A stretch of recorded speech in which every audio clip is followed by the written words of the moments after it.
जय शिवराय मित्रांनो, स्वागत आहे आपल्या चॅनलवरती। आज आपण एक्सप्लोर करणार आहे मुळशी धरणाच्या पश्चिमेकडे कोरबारस मावळ आहे। कोरी हे कोळ्यांच्या एका पोटजातीचे नाव असून या कोरी लोकांचा गड म्हणजे कोरीगड। या किल्ल्याला कोराईगड या नावानेही ओळखतात। मित्रांनो, तुम्हाला कोरीगडला यायचं असेल तर पेठ शहापूर मार्गे कोरीगडला जाण्यासाठी लोणावळ्यात यावं लागतं। तिथून बांबुर्डीला किंवा आंबी व्हॅलीला सहारा प्रकल्पाकडे जाणारी बस पकडावी आणि भुशी धरणाच्या 16 किलोमीटर पुढे पेठ शहापूर गावात उतरावे।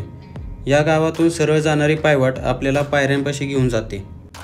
मित्रांनो, तुम्ही प्रॉपर प्लॅन केला तर एका दिवसात 3 ट्रेक करू शकता, कोरीगड, घनगड आणि तैलबैला।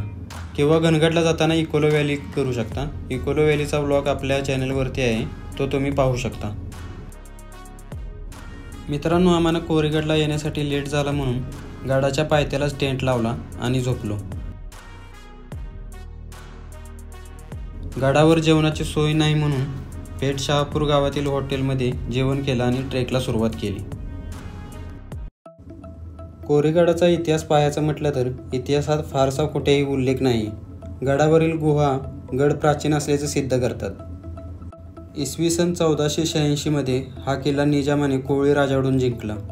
1647 मध्ये महाराजांनी लोहगड, विसापूर, तुंग किल्ला, तिकोना या किल्ल्याबरोबर कोरीगड आपल्या राज्यात सामील करून घेतला। इसवी सन 1700 मध्ये हा किल्ला पंत सचिवांनी मुघलाकडून जिंकून घेतला। 11 मार्च 1818 मध्ये कर्नल प्रॉतरने लढाई करून हा किल्ला आपल्याला जिंकता येत नसल्याने फार वैतागला। मात्र 14 मार्च 1818 मध्ये एक तोफेचा गोळा दारुकोटावर पाडून त्याने हा गड जिंकला।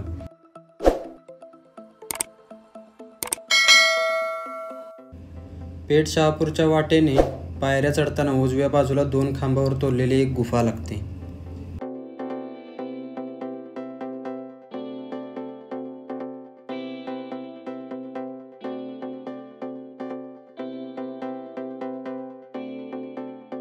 गुहेच्या बाजूलाच छोटेसे मंदिर आहे। या मंदिरामध्ये श्री गणेशाची मूर्ती कोरलेली पाहायला मिळते। पुढे पायऱ्या चढून गेल्यावर उजव्या बाजूला एक कातळात कोरलेले पाण्याचे टाके आहे।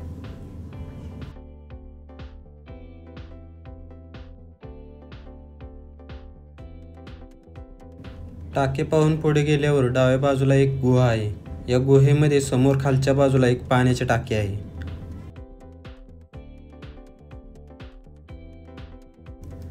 गुहा आणि टाका पाहून पुढे गेल्यावर आपण किल्ल्याच्या गणेश दरवाजापाशी येतो।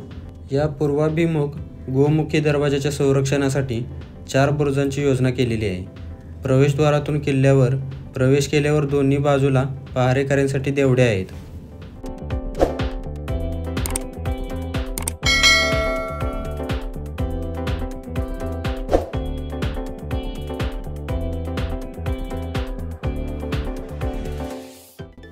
किल्ल्यात प्रवेश केल्यावर भले मोठे पठार दिसते। गडमाथा दक्षिण उत्तर पसरलेला आहे। या गडाला साधारणतः 1.5 किलोमीटर लांबीची तटबंदी आहे। तटबंदीवरून संपूर्ण गडाला फेरी मारता येते। तटबंदीत जागोजागी जंग्या आणि बुरुज आहेत।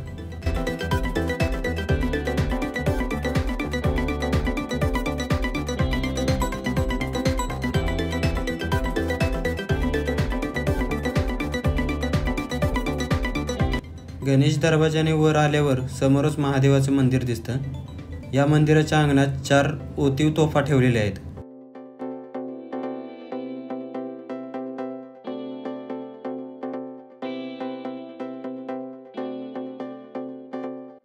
महादेव मंदिराच्या बाजूलाच 2 तलाव आहेत।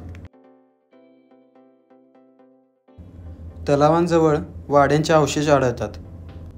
काळाच्या ओघात सगळं पडझरून गेलेलं आहे, पण उद्ध्वस्त झाले असले तरी इतिहासाचे अवशेष मराठ्यांची सोनेरी पाने उजळतात।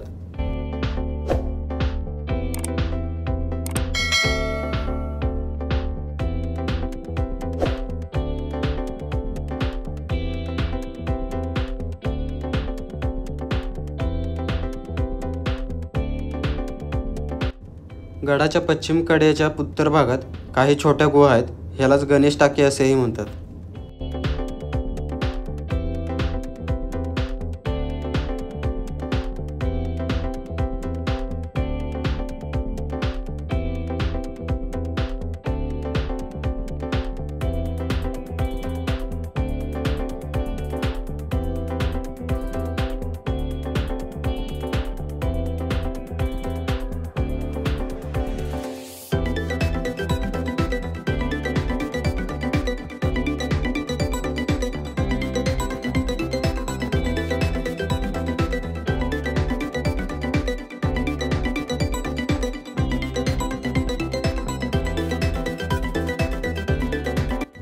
महादेव मंदिरापासून पुढे गेल्यावर हनुमान मंदिर आहे।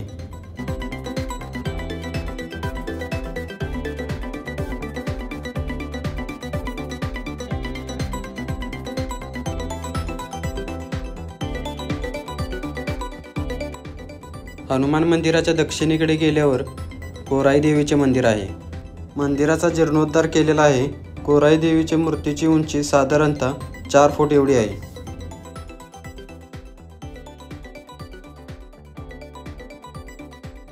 मंदिरासमोरच एक दीपमाळ आहे। त्याच्या बाजूला एक महिषासुरमर्दिनीची मूर्ती कोरलेला दगड आहे। कोराई देवी मंदिराच्या पुढे खालच्या बाजूला 2 बुरुजांच्या मध्ये गडाचा दुसरा दरवाजा आहे। आंबवणे गावातून येणारी वाट या दरवाजातून येते।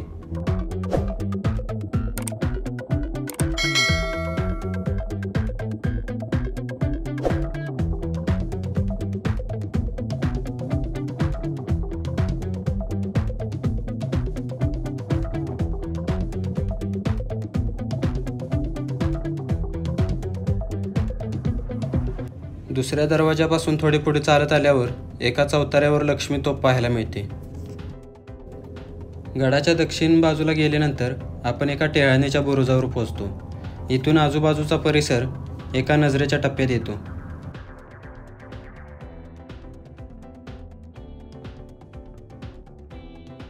आंबवणे गावातून येणारी वाट या दरवाजापासून गणेश दरवाजाकडे चालत निघाल्यावर जागोजागी उद्ध्वस्त वाड्यांचे अवशेष आहेत। गणेश दरवाजापाशी आल्यावर आपली गड फेरी पूर्ण होते। संपूर्ण गड पाहण्यासाठी आपल्याला 1 तास लागतो। तर मित्रांनो, कसा वाटला आपला आजचा व्हिडिओ बघून कमेंट करून नक्की आम्हाला सांगा। व्हिडिओला लाईक करा आणि लवकरच आपल्याला नवीन व्हिडिओ बघायला मिळेल, त्यामुळे आपल्या चॅनेलला सबस्क्राईब करा। पुन्हा भेटूया एका नवीन ठिकाणी नवीन व्हिडिओमध्ये।